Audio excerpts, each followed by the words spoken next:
Reform is absolutely critical to the well-being of Egypt.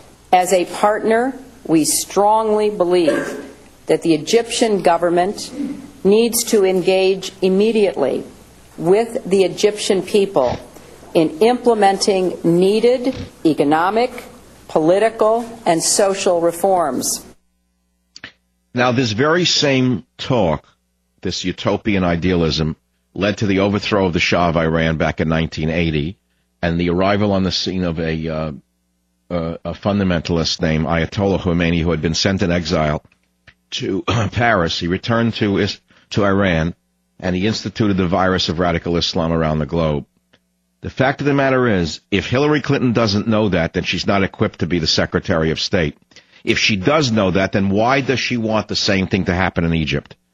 I heard a lunatic on MSNBC saying that the evil U.S. government is propping up a dictator in Egypt. We're also propping up a dictatorship in Jordan. We're propping up a dictatorship in Saudi Arabia. Do these fools not understand what waits should these so-called dictatorships fall? Do they have no idea what awaits the world should that? Nina in New York, WOR, go ahead, please. Yes, hi. I lived in Iran during the revolution. I was a very young girl. I'm 49 now, and I came to America in 1983, the very first time Ayatollah allowed people to leave legally. I witnessed Ayatollah's lives killing all the Persian people and the young people without allowing a funeral, and what they did. So, in other words, you tasted the evil of radical Islam when you were living in Iran. And although the radical left hated the Shah of Iran, I remember the story about Savak, but they never talked about the abuses afterwards of the tortures of the fundamentalists, did they? All they did was talk about Savak and the Iranian dictatorship of the Shah, who was the best ally America ever had in Iran, by the way.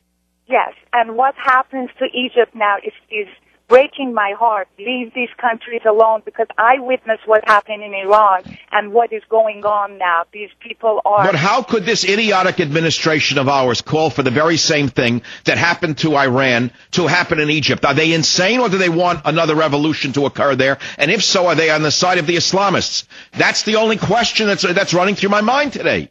Without some government backing up the people in Iran, there would be no revolution in Iran, because they weren't on their own organized enough. And that's why the second time when they killed that young girl, Nida. So you're saying that Jimmy Carter helped the Islamists overthrow the Shah, just as the Obama administration is helping overthrow Mubarak? Are we seeing history repeat itself again?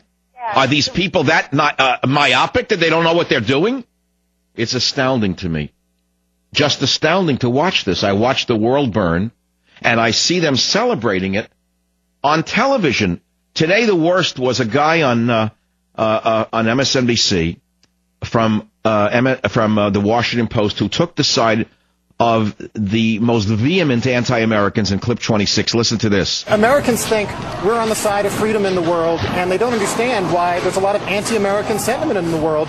A moment like this, when you see the entire population feeling liberated and feeling like it's going to overcome its fear and muster the courage to take on a regime that suppressed it for so long and denied from it the kind of opportunities that many of us take for granted, even with the inequities in our society. It's not sustainable to have U.S. government after U.S. government, no matter of what party, being on the wrong side of these aspirations. So how we ride the tiger at this moment is going to be very... Okay, turn this moron off. He used every left-wing college code word: feel liberated, repressed, suppressed. The word sustainable was thrown in there. Again, anti-Americanism. Shame on General Electric. Shame on Mr. Immelt. Shame on that entire corporation for letting these rat vermin anti-Americans spew their anti-American hatred on MSNBC. Shame on you, Mr. Immelt. Shame on the entire General Electric Corporation for letting these rats put down the United States of America on a daily basis for a stinking dollar. Shame on you, Mr. Immelt. I blame you for this, for putting these lunatics on the air.